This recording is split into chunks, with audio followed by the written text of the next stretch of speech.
অরিত্র দুর্নীতি, এই তথ্য প্রমাণ লোপাট, অন্যদিকে ভোট নেই, সাথে সাথে রাস্তায় লোক বসে রয়েছে রাজ্যে, তাই জন্য এবার ভোট কেনা দরকার, তাই খয়রাতি প্রয়োজন। অরিত্র, দেখুন, প্রথম কথা হচ্ছে যে বক্তারা কি জানেন, যারা পক্ষে বলতে এসছেন যে ডিএটা কেন দেওয়া হয়, এর বেসিক ফিলোসফিটা কি? ডিএটা দেওয়া হয় তার উদ্দেশ্য একটাই, যে এই যে মুদ্রাস্ফীতি হচ্ছে, আমাদের সময়ের সাথে সাথে বিভিন্ন জিনিসের দাম বাড়ছে, টাকার ভ্যালুয়েশন উঠছে পড়ছে, তার সাথে একজন সরকারি কর্মচারী জীবনযাপনের সাদৃশ্য বজায় রাখার জন্য এই অ্যালাওয়েন্সেসটা দেওয়া হয় সরকারিভাবে, বিভিন্ন পে কমিশন থেকে অন্যান্য জায়গার রেকমেন্ডেশনের ভিত্তিতে দেওয়া হয়। স্টেটের অ্যাডভোকেট তিনি ওখানে দাঁড়িয়ে বলছেন, না ডিএ তো ফান্ডামেন্টাল রাইট নয়, সেজন্য আমরা আমাদের ইচ্ছে খুশি মতো দেবো। তাহলে ফান্ডামেন্টাল রাইট তো আমার এটাও নয় যে আমি সরকারি ফান্ড তছরূপ করব।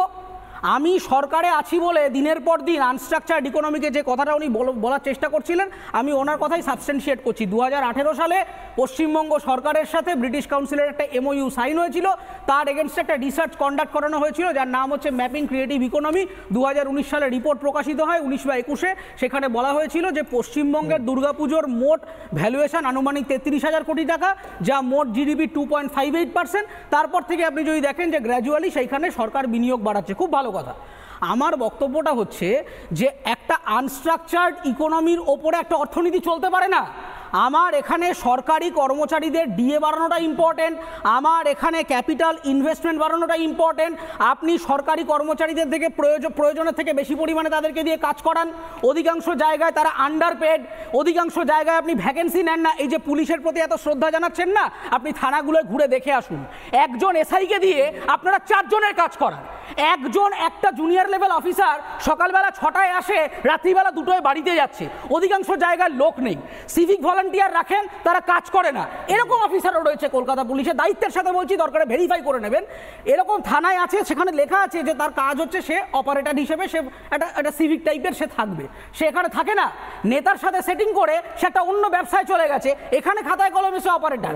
একজন ওসি বা এসআই এর কাজ হচ্ছে ওইখানে বসে পরের দিন কোর্টে কি ড্রাফট হবে সেইটা লেখা। এই হচ্ছে থানার পরিস্থিতি।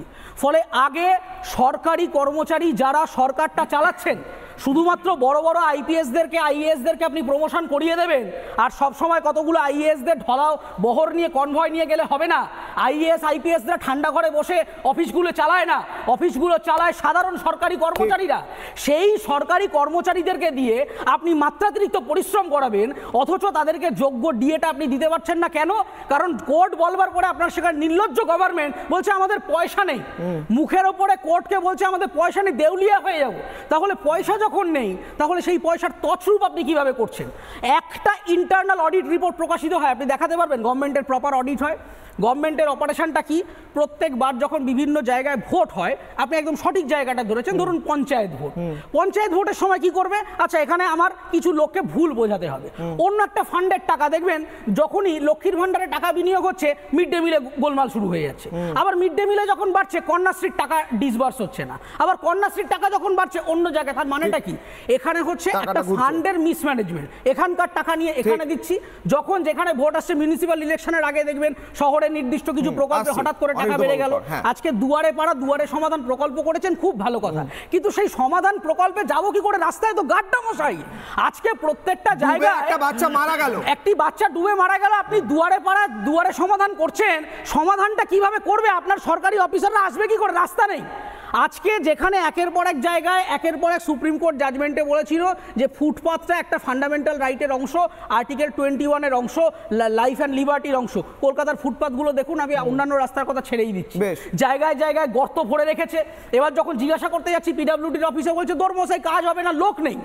লোক নিতে পারছো না, তুমি লোক নিতে পারছো না, টাকা থাকবে কি? টাকা তছরূপ হয়েছে। একের পর এক সরকারি প্রকল্পের টাকা মাঝখানে মিডিলম্যান এজেন্সি এইগুলোকে ঢুকিয়ে টাকা তছরূপ করছে। সরকারি ফান্ড এইখানকার ইধার কামাল উধার করে চালাচ্ছে, এবং তার ফলে যখন প্রয়োজনীয় জিনিস, আমি আবারও বলছি যে এইভাবে একটা ডোনেশন যে প্রকল্প আপনারা চালু করছেন, আমি নিশ্চয়ই মনে করি যে একটা নতুন জিনিস চালু হয়েছে লক্ষ্মীর ভাণ্ডার নিয়ে অনেকে বলেন, আমি বিশ্বাস করি যে লক্ষ্মীর ভাণ্ডার প্রয়োজনীয় প্রকল্প, কিন্তু আপনি পাড়ায় পাড়ায় সার্ভে করে দেখুন যে সরকারের সমালোচনা করার লোক লক্ষ্মীর ভাণ্ডার পায় না, কন্যাশ্রী পায় না। যে পরিবারের লোক সিপিএম করে বা বিজেপি করে বা অন্য কোনো পার্টি করে, সেই পরিবারের লোক দুয়ারে সরকারের ক্যাম্পে এন্ট্রি নিলে তাদেরকে টোনটিটকারি করা হয়। ফলে আপনার প্রকল্পগুলোর মধ্যে স্বচ্ছতা আনুন, নিরপেক্ষতা আনুন, এবং আপনি আগে সরকারি কর্মচারীদের যোগ্য মাইনাটা দিন, যাদের রক্ত জল করা পরিশ্রমের উপর দাঁড়িয়ে সরকারের এই এত বড় কাঠামো চাইছেন, তাদের যোগ্য পেমেন্টটা দিন। ডাক্তারবাবু নিজে আর্জি করার কথা তুললেন। ডাক্তারবাবু আপনি কি পেয়েছেন বলুন তো অভিজিৎ মন্ডলের থেকে? অভিজিৎ মন্ডল টালা থানার ওসি, আপনি একটা তালতলা বানিয়ে দিচ্ছিলেন, আপনিও কিছু পেয়েছেন নাকি? এর উত্তর দিন তো। আপনি নিজে কথাটা তুললেন, তালতলাটা আপনি না না না না আমি তালা বলেছিলাম, আপনি আমাকে না না এইটা ওটা টপিক না। আপনি আমি অনিরুদ্ধ বাবুর কাছে পেয়েছেন, অনিরুদ্ধ বাবু রাস্তায় বসে আছেন, কিছু পেয়েছেন? আমরা আসি, কিছু পেয়েছেন? বাবু বাবু ছেড়ে দিন, বাবু বাবু ছেড়ে দিন। ক্যামেরাটা অভিজিৎ আপনাকে ছিলেন, টপিক নয় আমার প্রশ্ন।